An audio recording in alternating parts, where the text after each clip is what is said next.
video about American slang. Timeless American slang that you may have heard in American movies. From your favorite American music artists. Slang that has become very popular in American culture. So in this video, we will go over 10 American slang terms, and I will provide the meanings of each and a few examples on usage so that when you inevitably hear these terms again, you will know what they mean. So if American slang, which is very much a part of American culture, is something that interests you, keep watching.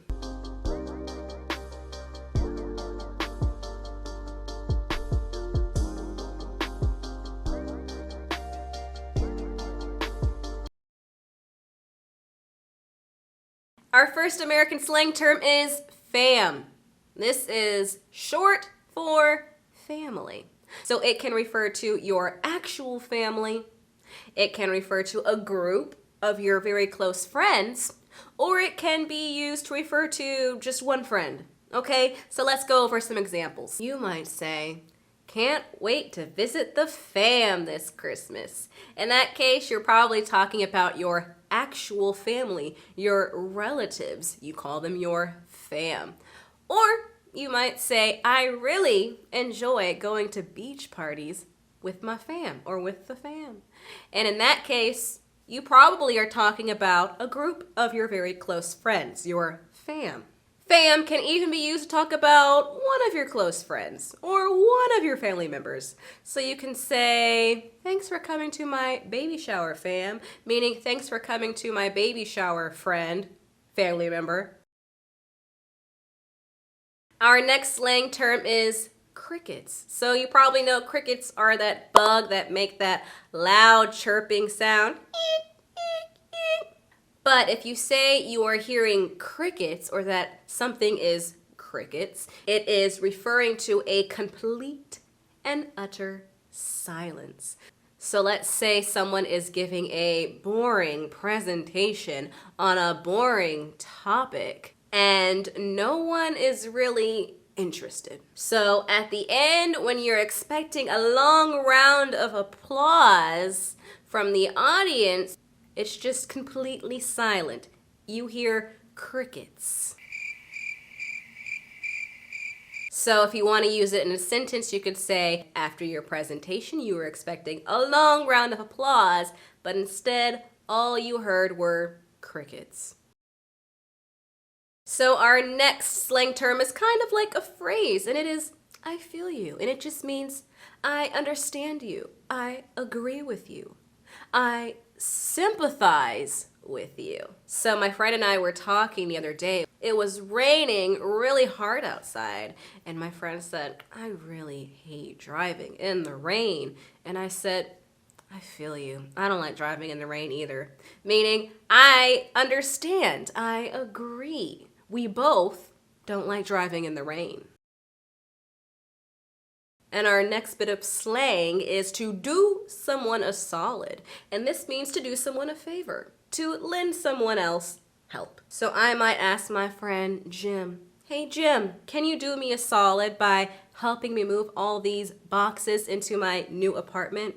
And he might say, sure, Taylor, I'll do that for you. To do someone a solid, to give someone else help.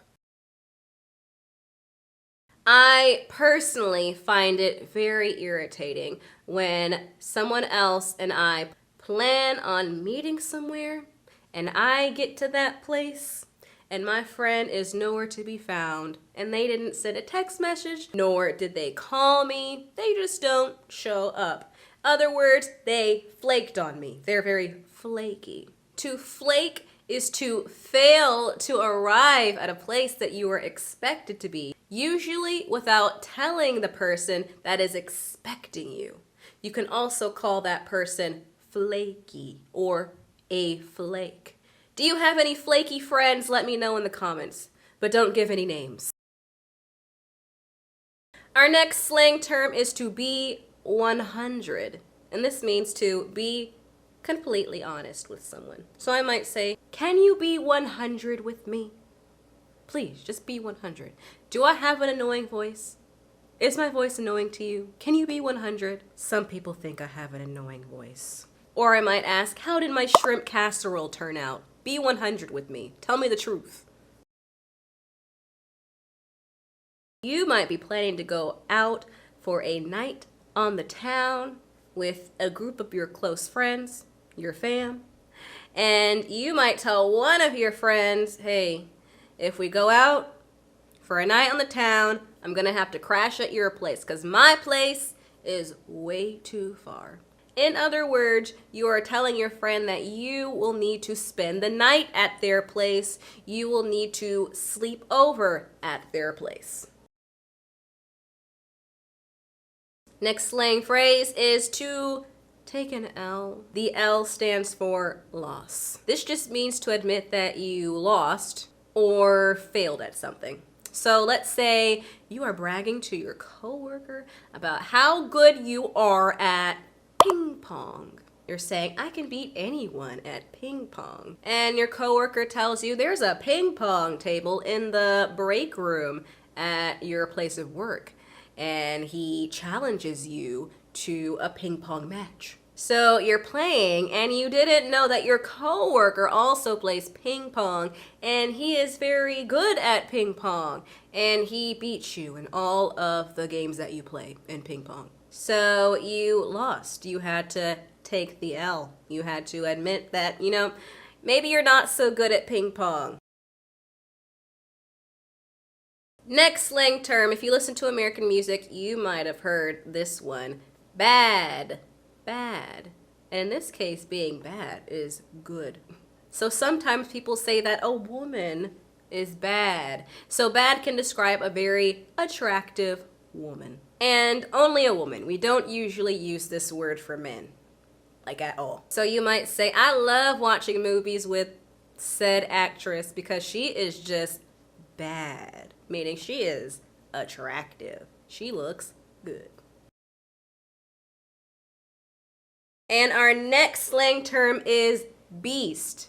A beast, okay? So a beast is usually just like a large, scary animal. But in this case, if you call someone a beast, it means that that person is very good at some activity they are doing. Maybe you are a beast at basketball or at gymnastics. And there you have it, 10 slang terms, 10 timeless American slang terms. If you found this video useful, make sure to give me a like. If you think someone you know might find this video useful as well, feel free to click the share icon below. Subscribe to this channel if you are interested in more English lessons on slang, on any other topics. I teach many different topics of American English. And until next time, English learners.